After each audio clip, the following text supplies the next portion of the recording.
agradeço a você que veio e eu creio que nesta noite Deus tem uma palavra para o seu coração, uma palavra para te motivar. Se você já faz missões, você vai fazer mais ainda. Se você não faz, nesta noite Deus quer te despertar, porque sempre nós podemos fazer mais. Ontem o Maia disse assim que esse ponto de interrogação aqui foi respondido, que a pregação do meu marido respondeu muitos questionamentos, que esse ponto saiu da nossa cabeça, pois hoje ele vai voltar, em nome de Jesus, porque eu quero que você saia daqui, não com um, mas com muitos pontos de interrogação na sua cabeça. Eu quero que Deus te inquiete aqui nesse dia, nessa conferência, e que você leve essa inquietação para a sua casa, para o seu trabalho, para o seu dia a dia, e que isso continue. Amém? Então vamos ler o nosso texto básico, nosso texto que serve de base e de tema para esta conferência, 18ª Conferência Missionária, aqui na 11ª Igreja, essa igreja abençoada. Então, o texto está em Atos dos Apóstolos. Deixa eu me organizar aqui. Eu chorei um bocadinho ali, e aí o meu óculos ficou meio embaçado, sabe? Mas o chorar, né, Paulinho? Faz parte, né? Falei para você não pregar, Paulinho. Eu não sei se ele é uma bênção porque ele canta, eu não sei se ele é uma bênção porque ele prega, eu não sei. Ou se é porque ele faz as duas coisas e Deus se manifesta e fica uma bênção. Então diz assim a palavra do Senhor, lá em Atos 13, né, no versículo de número 47, porque o Senhor assim nos determinou: eu te constituí para a luz dos gentios, a fim de que sejas para a salvação até os confins da terra. Vamos ler todos juntos? Porquanto desta maneira o Senhor nos ordenou: eu te constituí como cadê? Como luz para os gentios, a fim de que tu leves a salvação até os confins da terra. A minha versão é um pouquinho diferente, né? Eu te constituí para a luz dos gentios, a fim de que sejas para a salvação até os confins da terra. Bom, irmãos, eu não sei você, mas todas as vezes que eu vou numa conferência missionária, todas as vezes que eu vou num culto missionário, todas as vezes que eu me deparo com um texto, que eu me deparo com um testemunho, algo que me confronta, que me desafia, eu sempre volto para casa com esse ponto de interrogação.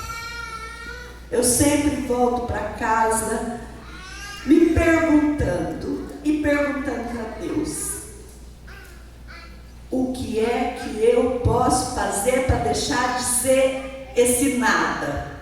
Porque por mais que você pensa que você faz, quando você ouve o testemunho de um missionário, ou que você vê um texto como esse aqui do apóstolo Paulo, você se pergunta: será que eu só posso fazer isso? Será que eu só posso dar o dinheiro? Será que eu não posso fazer um pouco mais?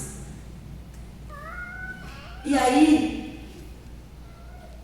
quando você vê o desenrolar desse texto, Paulo e Barnabé fazendo a primeira viagem missionária, e você vê tudo que eles passaram, tudo que aconteceu, e isso não desanimou os dois. E os missionários também são assim, irmãos. Eu fiquei 18 anos como líder de missões lá na minha igreja. Para quem não sabe, eu fui líder de missões durante 18 anos lá na primeira igreja presbiteriana renovada. A primeira igreja presbiteriana é uma igreja que tem missões no DNA. É como essa igreja aqui. Aqui também tem missões aqui no DNA. Quem veio aqui ontem viu o testemunho do meu marido, quando eles começaram aqui o primeiro grupo de missões, até mesmo antes do pastor Marcos chegar. O pastor Marcos chegou, abraçou a causa e eles continuaram e está até hoje. Hoje você pode ver essa conferência bonita aqui. Por quê? Porque lá atrás teve uma ação, teve alguém que se preocupou em formar esse grupo.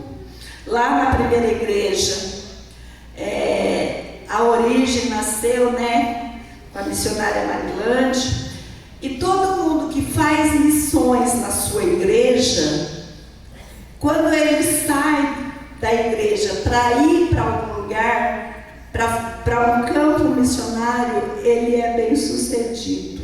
E a Marilande, para a honra e glória de Deus, ela foi para a Índia, e o trabalho lá, irmãos, é uma bênção, é algo maravilhoso. E eu não estou falando porque ela me contou, eu fui lá e vi.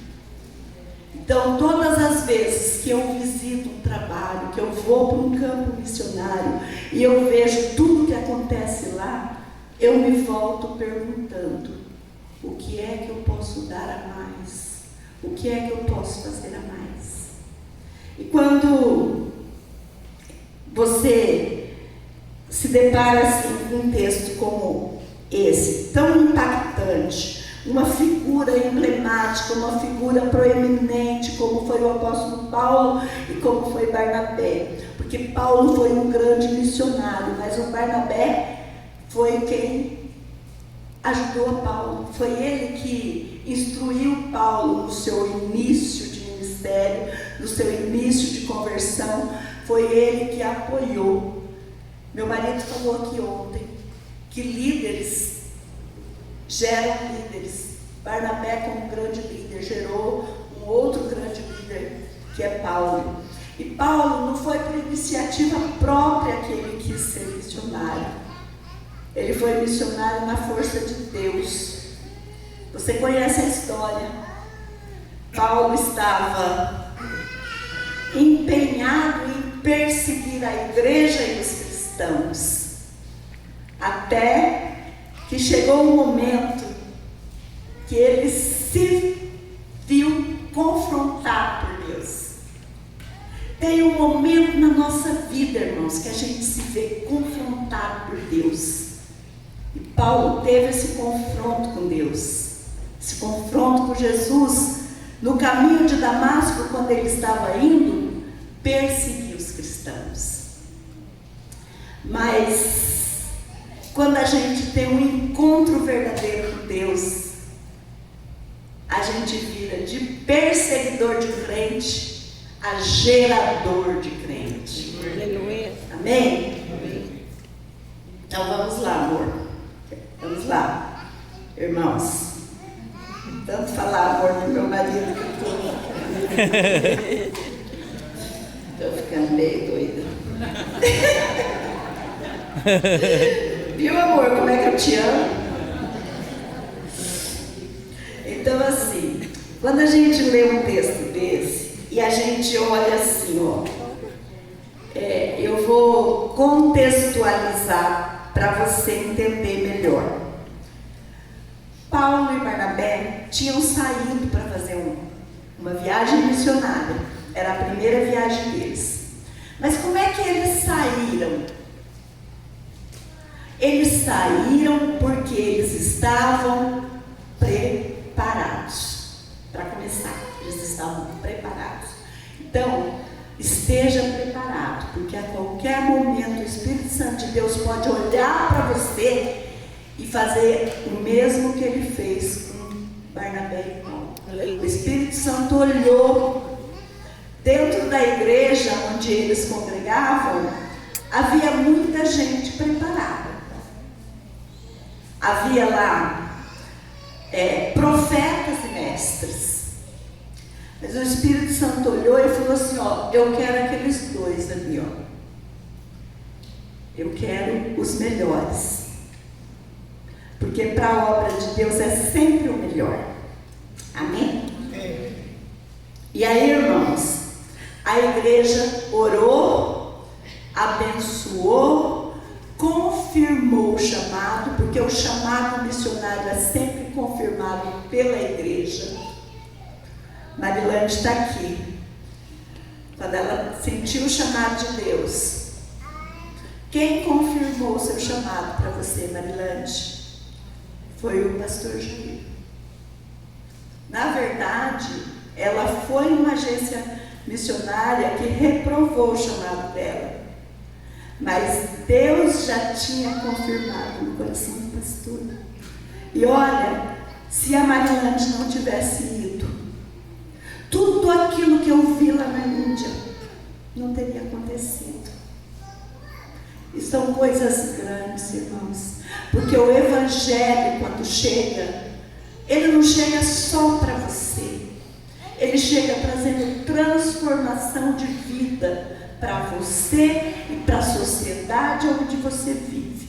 Porque se você era um ladrão, você vai passar a trabalhar. Se você era um mentiroso, você vai passar a falar a verdade. Se você era um usurpador, você vai mudar, você vai transformar. Se você era violento, você vai passar a ser calmo e tranquilo. Então, a sociedade, aonde tem uma igreja, aonde tem o anúncio do Evangelho, ela é transformada pelo poder do Evangelho, porque o Evangelho é poder de Deus. Amém. Para todo aquele que crê. Glória a Deus.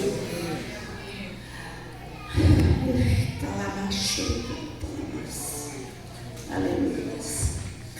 Então, os dois saíram, passaram por vários lugares, passaram por um lugar chamado Pafos, onde Paulo já teve a primeira grande experiência dele.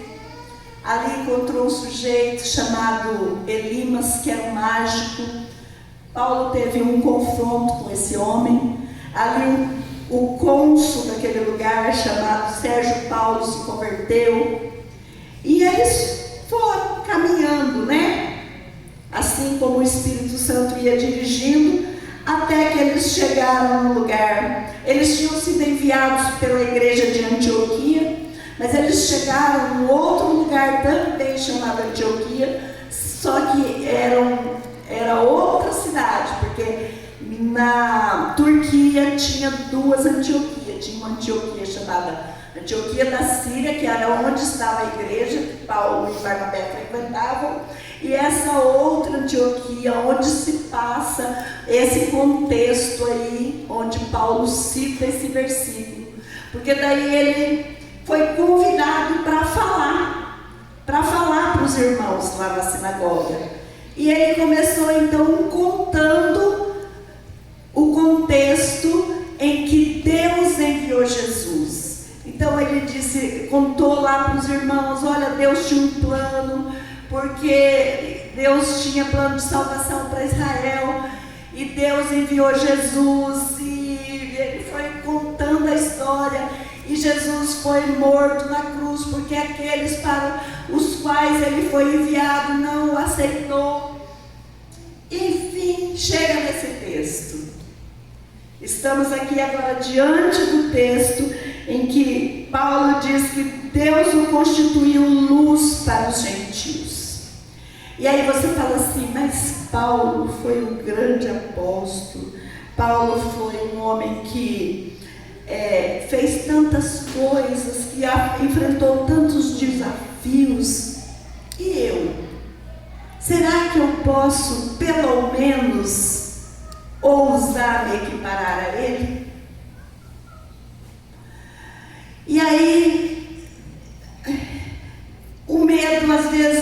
bate na nossa porta, né? Paulo fez porque ele era tão inteligente, ele foi estudado, ele mesmo disse que ele cresceu aos pés de Gamaliel, que era um grande ensinador bíblico. Então, e eu? Que eu sou um mero membro aqui da igreja, será que eu posso fazer isso?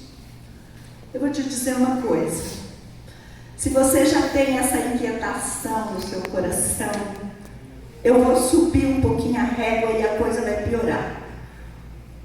Esse texto, apesar de Paulo ter citado esse texto não foi escrito para Paulo. Esse texto teve a sua origem lá no profeta Isaías, quando ele, profetizando a respeito de Jesus, na vida de Jesus, ele citou esse texto, Isaías 49:6. Porque eu te constituí luz para os gentios, para que leve a salvação até os confins da terra. Então você não tem só que imitar a Paulo, você tem que imitar Jesus. Amém. Porque Jesus disse assim, assim como o Pai me enviou, eu também envio a vós. Não foi qualquer um que veio aqui para te enviar, não. Foi Jesus. Foi Jesus que falou isso. O Pai enviou Jesus e Jesus envia a nós. E o Espírito Santo nos acompanha. O Espírito Santo nos ajuda. Porque para fazer obra missionária, irmãos, precisa ter o Espírito Santo na sua vida. Porque senão você vai fracassar miseravelmente. É ou não é, Marilante? Quando Deus nos chama para fazer a obra,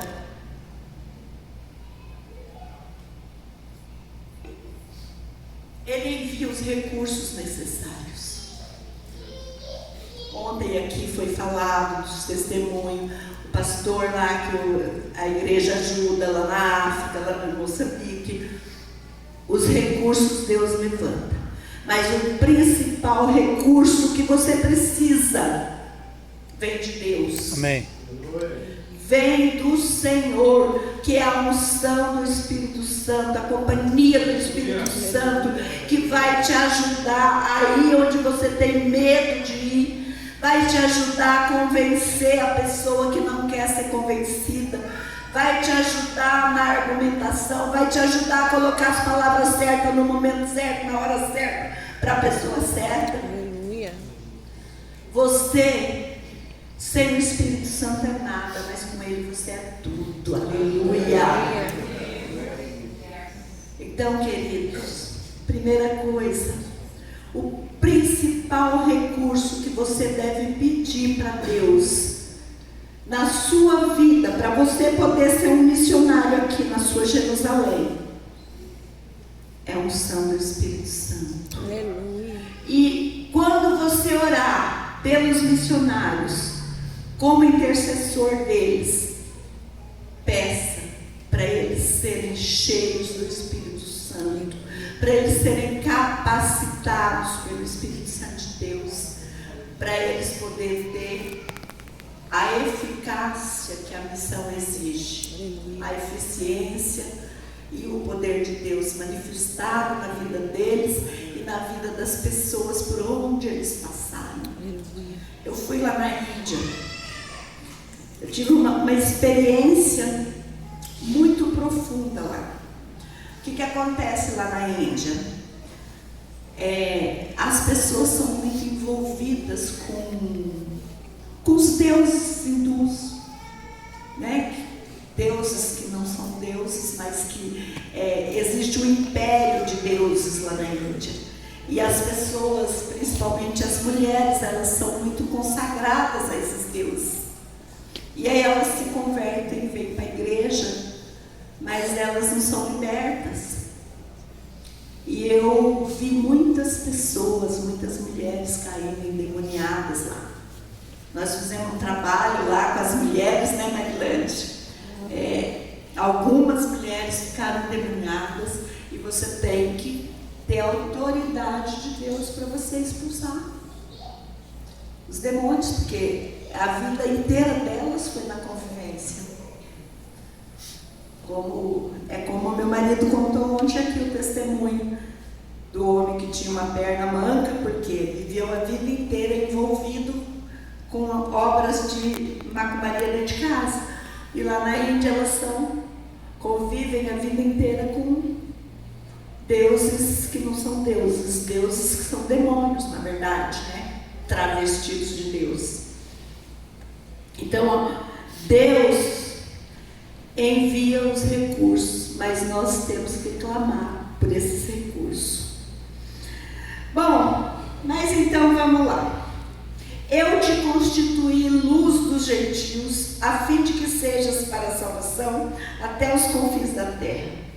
O que eu, individualmente, eu como indivíduo, pessoalmente, individualmente, como crente, o que eu preciso para ser um missionário? E quando eu estou falando ser um missionário, eu não estou falando no contexto missiológico de missões, que é você ir para outros povos, outras tribos, outras etnias. Não, eu estou falando de você ser um missionário aqui na igreja local, onde você está. Você ser um missionário na sua escola, na sua vizinhança, no seu trabalho, ou até mesmo saindo aqui dentro do Brasil mesmo. Vai lá ajudar o pastor, fazer o evangelismo lá. Eu fiquei interessada, pastor. Se for verdade esse negócio que eu vou ficar fininha lá. Aí o senhor pode pôr meu nome na lista lá. Vocês viram, viu? As irmãs que estão meio gordinhas aí, ó, vai lá fazer evangelismo lá que o pastor falou que você vai ficar fininha. E as magras vão você ficar cheirinha do Espírito Santo de Deus.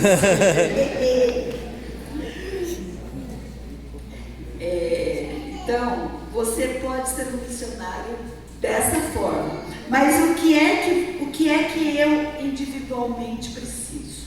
Aí, olhando para a vida do apóstolo Paulo, né, que é de quem nós estamos tratando aqui, estamos usando ele como nosso paradigma, como nosso padrão de missionário, porque ele foi o maior missionário que a igreja, o maior líder que a igreja cristã já teve e um exemplo para nós seguirmos, né? Então, olhando para Paulo, qual que é o primeiro requisito, a primeira característica que a gente vê em Paulo? Para nós sermos luz entre os gentios, para nós sermos luz no mundo de trevas, seja aqui no Brasil, seja fora do Brasil, seja na Índia, seja na África, seja onde quer que seja, nós precisamos de 3 elementos que cumpram o seu papel. E o primeiro elemento que nós vamos falar é de nós, individualmente. Nós, eu como crente, você como crente, para ser um missionário. O que é a primeira coisa que você precisa ter quando você olha para a vida de Paulo? Você precisa ter uma experiência profunda de conversão. Parece-me que a conversão de Paulo foi a mais impactante que já houve na história da Bíblia, né? Eu imagino assim, o sujeito está andando pelo caminho, né, Paulinho? Por uma estrada, levando umas cartas que ele conseguiu com os líderes da sinagoga, para dar autorização para ele para matar e prender crente. Diz o texto bíblico que Paulo, respirando ameaça de morte. Então o sujeito não era coisa boa, não. Está indo pelo caminho, de repente ele vê um clarão, cai com a boca na poeira. Uns dizem que ele caiu do cavalo. Eu não sei se foi do cavalo, se ele estava indo a pé, porque a Bíblia não fala. O cavalo é só uma mera conjectura, né?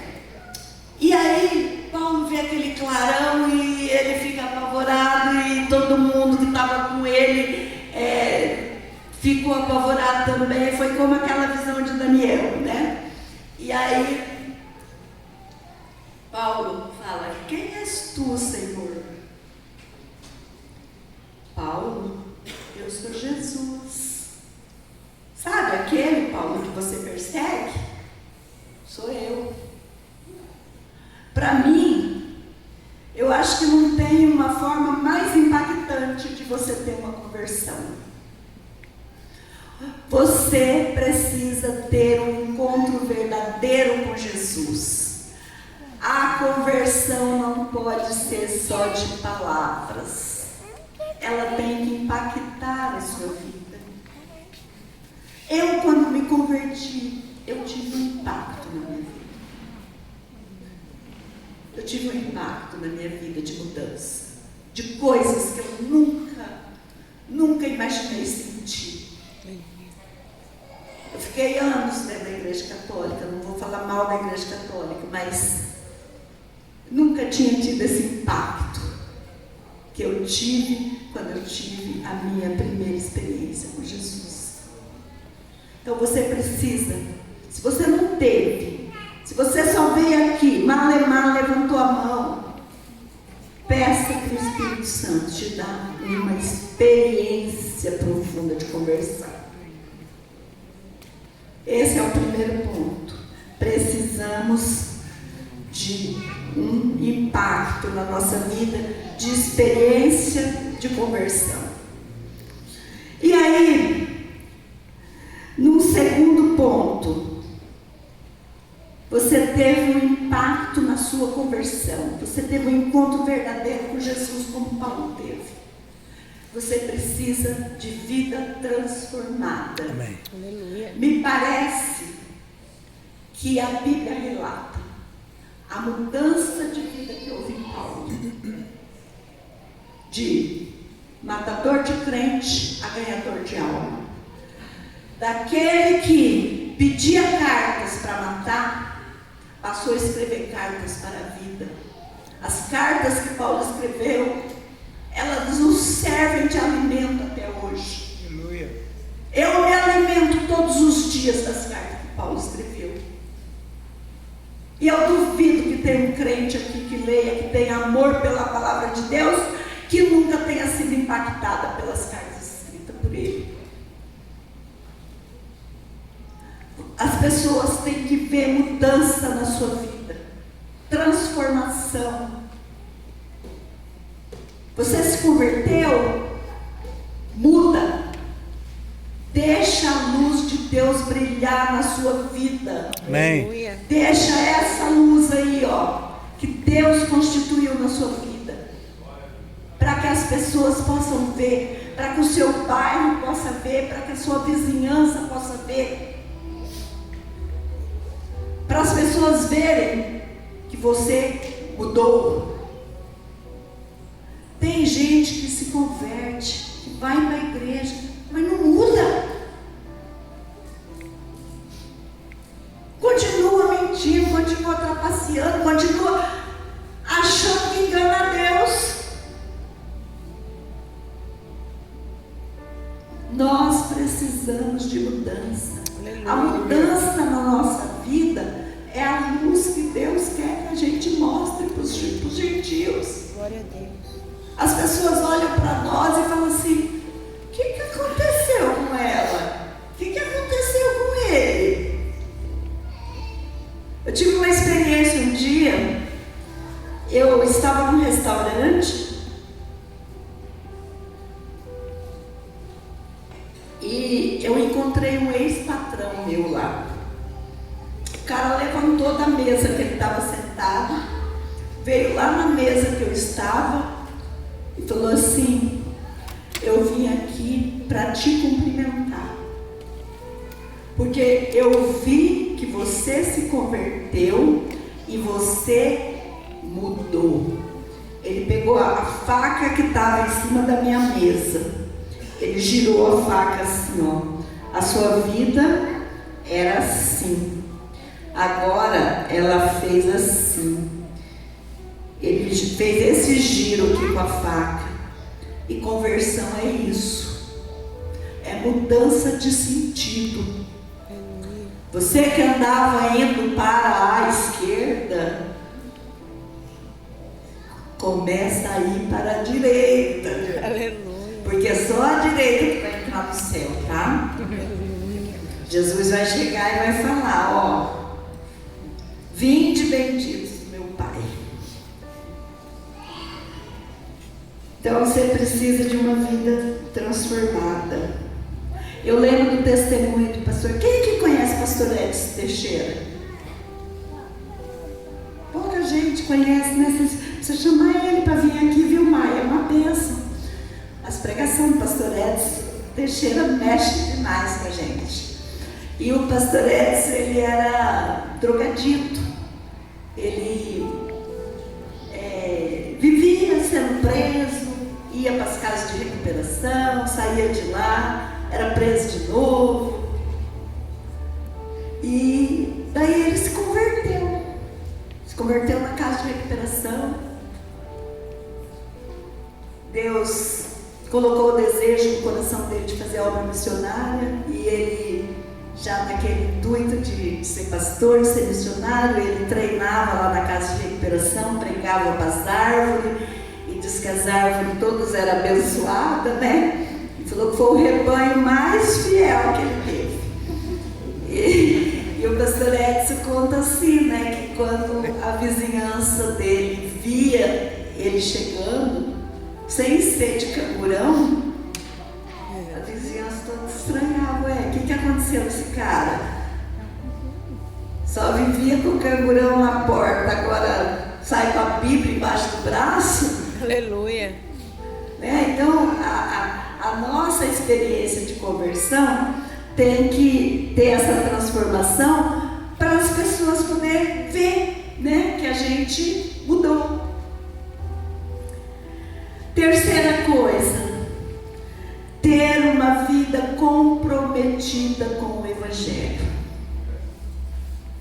Compromisso com o Evangelho, irmãos. Compromisso com o Evangelho é compromisso com Cristo. É compromisso com a ordenança de Deus. Quando nós nos comprometemos com Deus, aconteça o que acontecer, a gente vai fazer. Porque da mesma forma que Deus não muda de ideia, as ordenanças de Deus não vão ser revogadas, porque eu ou você ficamos com medinho de fazer as coisas, não. Se você e eu não fizermos, Deus vai levantar outro. O Maia falou aqui, graças ao Marcelo foi estabelecido aqui o departamento de missões e tal. Mas se não fosse o Marcelo, Deus levantava outro. Se a Marilande não obedecesse o chamado de Deus para ir para a Índia, Deus levantava outro. Se a Rosângela não obedeceu o chamado de Deus de orar, de abençoar, de cuidar do rebanho, que eu sei que ela cuida, Deus levantava outro. Pastor Marcos Gasparotto, se ele não tivesse enfrentado o desafio de vir aqui para o bairro, conforme foi falado ontem, que aqui era tudo muito difícil, não tinha quase recurso, não tinha nada. Pastor não queria vir para cá, não. Se o pastor Marcos não encarasse o desafio e viesse, Deus levantava outro. Ou então Deus ia cobrar dele no dia do juízo. Ó, todos esses rostos aqui, ó. Me dá conta. O seu vizinho que você não fala de Jesus para ele. Será que um dia Deus não vai falar para você? Cadê? Muitas vezes eu me pergunto isso. Porque sabe uma coisa que eu vejo em Paulo? Paulo não se fazia de difícil não, sabe, irmãos? Paulo chegou lá diante do governador lá do Festo, do Agripa, de não sei mais quem. Paulo, ao invés de se defender, ele achou um jeito de, na defesa dele, ele enfiar o evangelho lá no meio e falava. Agora, às vezes a gente fica assim, ó, pensando assim, ai, mas como é que eu vou fazer para falar, né? Porque, ai, ele é doutor, ele é não sei o quê, prega em tempo e fora de tempo. Aleluia. É assim que a Bíblia fala. E é lógico, né, irmãos? A gente sempre vai orar para Deus porque dá estratégia, porque Paulo era estrategista. Paulo era comprometido com o Evangelho, podia fazer sol, podia fazer chuva, podia ter pedrada, podia ter açoite, podia ter chicotada, podia ter perseguição. Ele estava indo, mas ele também tinha essa estratégia dele. E a gente tem que orar para Deus dar sabedoria para a gente poder falar.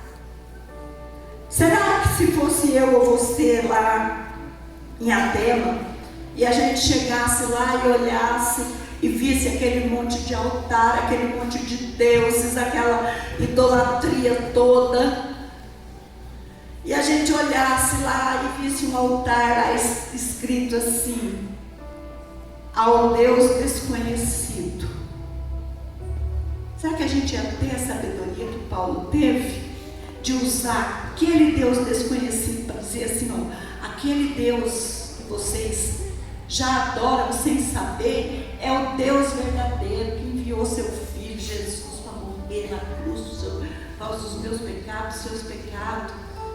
Então, essa sabedoria, essa estratégia, essa inteligência, a gente tem que pedir para Deus, que a gente precisa. A gente precisa mais do que nunca agora ter estratégias de Deus, porque as coisas estão ficando cada vez mais difíceis. Daqui uns dias, Marilante, vai ser mais fácil pregar o Evangelho lá na Índia do que pregar o Evangelho aqui no Brasil. Não por causa de perseguição, por causa de escárnio mesmo, né? Então, uma vida comprometida. Uma vida comprometida também envolve nós assumirmos riscos. O nosso problema, irmãos, é que a gente quer o Evangelho, a gente quer fazer, mas a gente não quer abrir mão de nada. É ou não é? Esses dias eu estava tendo um parte, Deus, um particular. Aí eu falei assim para Deus, ó, se no auge da minha carreira eu tivesse ido fazer missões, agora eu podia estar voltando e curtir meu neto. Mas eu não fui. E eu sei que eu tenho essa obrigação. Eu estou que nem Paulo. É-me imposta essa obrigação. Mas citou esse texto aqui ontem. E ai de mim se eu não pregar o Evangelho. E aí eu falei assim, agora eu tenho que ir, e agora eu tenho que colocar no altar o meu Isaac. Eu tenho que entregar o meu Isaac, que literalmente é o Isaac, né? Meu neto se chama Isaac. Ele tem 1 aninho e 2 meses. E o ano que vem, querendo Deus, eu e meu marido vamos sair. E a gente vai ficar longe dele. Mas eu disse para o Senhor, por amor de Ti, por amor da Tua obra, Senhor, Aleluia. eu deixo ele no Teu altar. Aleluia. O Senhor só cuida dele para mim. A Marilane sabe o que é viver essa experiência, né, Marilane? Não de neto, mas ela deixou a mãe, deixou o pai, deixou o irmão. Quando ela estava no campo, o irmão dela morreu aqui. Então, assim, não existe missão sem sofrimento. Não existe missão sem sofrimento. Quem falar para você que missão não tem sofrimento está mentindo. Missão tem sofrimento, e o primeiro sofrimento quem passou foi Jesus, porque sem Jesus também não tinha missão. Então vamos caminhar. Então esse é o primeiro elemento da missão, para nós sermos luz entre os gentios. Então o primeiro elemento e o seu papel é você, sou eu, individualmente, como crente.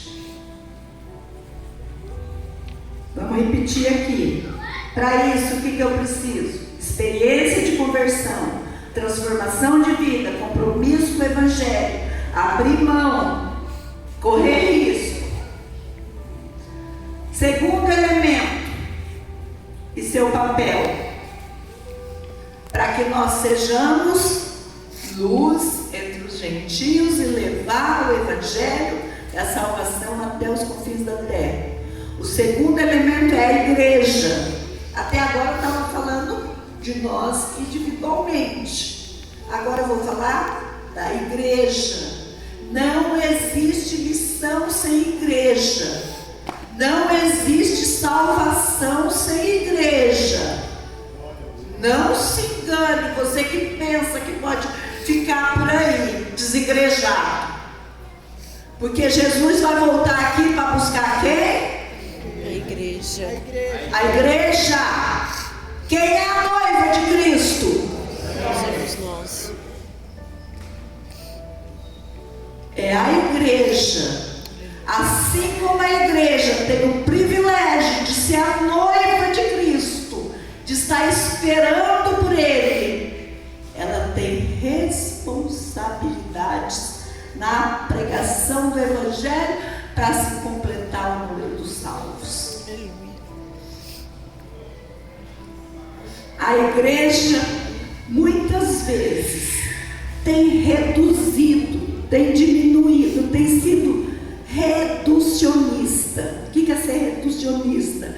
É olhar a missão apenas como um texto bíblico, como uma referência bíblica. Não, missão não é só isso. Missão é um todo que começa lá no Gênesis e vai até o Apocalipse. Missão está no coração de Deus, nasceu no coração de Deus lá no Gênesis. Com a queda do homem, Deus já tinha preparado uma maneira de restaurar o homem. E ela percorre toda a Bíblia. Todas as vezes que nós temos um chamado de Deus. Quando Deus chamou Abraão, o que significava aquele chamado? Bênção para todas as nações. Deus disse para Abraão que através de você serão benditas todas as nações da terra. Aleluia. Sempre que houve um chamado de Deus, era para abençoar as nações, era para abençoar as pessoas. Então, a igreja tem uma grande responsabilidade. Existe por aí alguns entendimentos de que missão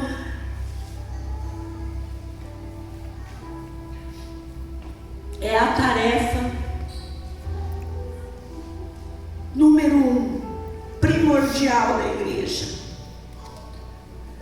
Eu quero dizer para você que, muito embora dada a importância de missão, eu posso dizer que ela é a segunda tarefa mais importante da igreja, porque a principal causa eterna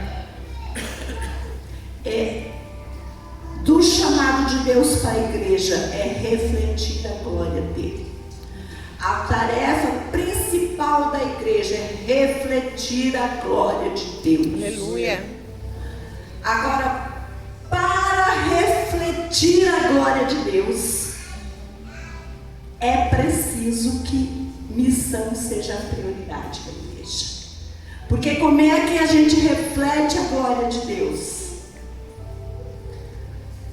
todas as nações, todos os povos, todas as línguas. Salmo de número 2, Salmo 97, você vai ver, glorificando a Deus. Então você faz missões, não porque ela seja a tarefa principal da igreja, mas porque ela é a maneira de completar a tarefa principal da igreja. Vocês estudaram isso lá na perspectiva, que eu aprendi isso lá. Aqui eu sei que tem 19 alunos de perspectiva, então tem pelo menos 19 aqui, com mais eu 20 que sabe disso. Aí os irmãos aí da Missão Antioquia aí. Aliás, vou abrir um parênteses, tá? Transmita lá o nosso abraço para o pastor Silas e para a Márcia, que são nossos amigos. Quando eles vêm a Maringá, eles se hospedam na minha casa e a gente tem muita comunhão, viu, pastor? Todos os anos eu vou para a Missão Antioquia, minha pastora vai pregar lá, eu vou de companhia com ela, Márcia e Silas vêm para cá, eles ficam na minha casa e a gente, assim, sempre teve muita coinonia. Então, o segundo elemento da nossa história, que é a igreja, tem que olhar missões como algo muito maior, dá mais amplitude para a missão.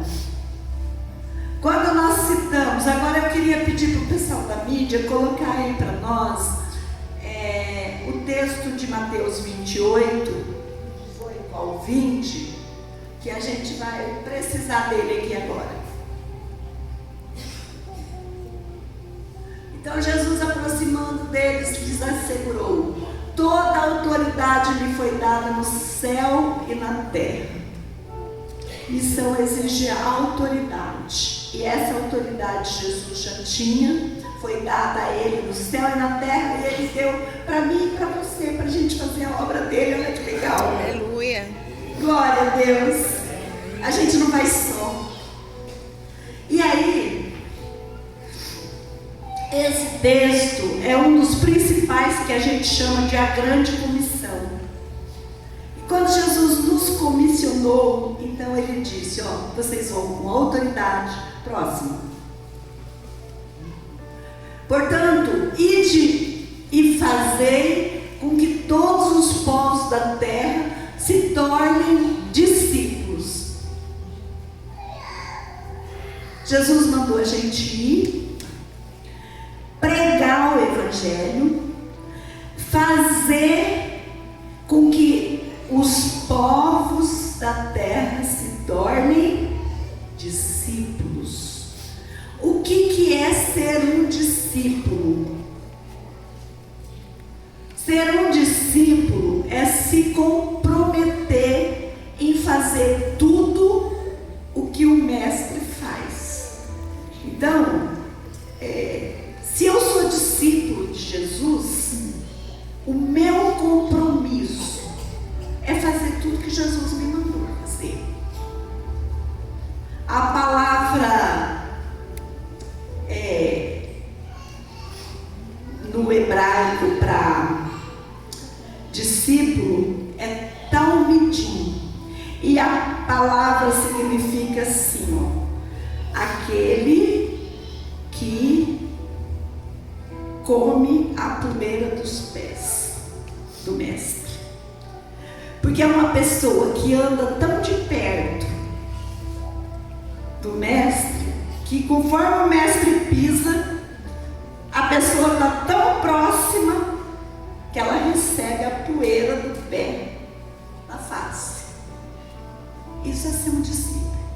Você quer ser discípulo de Jesus, você tem que andar coladinho com ele, comendo a poeira dos pés dele. Olha que maravilha seria. Então, os povos da terra se tornam discípulos, batizando-os em nome do Pai, do Filho e do Espírito Santo, ensinando-os a obedecer a tudo que vos tenho ordenado, e eu estarei permanentemente convosco até os confins dos E aí essa é outra função da igreja, é outro papel da igreja. Porque assim, o missionário ele vai e ele faz discípulos. Mas fazer discípulo é diferente de discipular. Fazer discípulo é assim, ó. Eu vou... Vem cá, Paulinho, vem cá, Paulinho. Eu sei que você gosta de pregar, você vai me ajudar a pregar. Vai me ajudar a pregar. Como é seu nome? Fala meu nome? José Paulo. José Paulo. Ô, José Paulo, você já ouviu falar de Jesus? Não. Então, Jesus faz parte do plano de Deus para a nossa salvação. O homem pecou, estava separado de Deus, mas Deus mandou Jesus para reconciliar o homem com Deus. Você quer aceitar Jesus, se fazer discípulo dele e receber a salvação? Sim, eu quero aceitar. Sim, você quer. Então tá. Agora, Paulinho, eu vou indicar para você uma igreja. Você vai lá, você vai se apresentar, os irmãos vão te acolher lá e vão te ensinar tudo sobre Jesus, tá bom? Então tá bom, Paulinho, Deus te abençoe, viu? Ó, eu fiz um discípulo para Jesus, mas eu não discipulei. Por quê? Porque fazer discípulo é imediato, mas discipular é um processo, e é um processo demorado. E sabe o que mais? É um processo que não acaba. Não acaba não, viu, pastor? A gente pensa que está pronto. Ah, eu já estou bom. Qualquer coisinha você escorrega na casca da banana. Discipulado é um processo contínuo. Você aprende hoje, amanhã você aperfeiçoa, depois de amanhã você aprofunda, aí daqui a pouco você esquece um pouquinho ali o que você aprendeu, daqui a pouco você se sente muito autoconfiante. Então, esse é o papel da igreja. Implícito. Volta aí, por favor. Isso, bonito. E aí, né, na grande comissão de Jesus, Jesus fala assim, ó, vocês vão fazer discípulos, vão batizar, mas vocês têm que ensinar a guardar tudo que eu vos tenho mandado. E essa é a função da igreja, é a função da igreja, é a igreja que ensina, é a igreja que discipula, é a igreja que prega a palavra. Então, função da igreja, papel da igreja, discipulado. O que mais que é a função da igreja? Pregar e ensinar a palavra de forma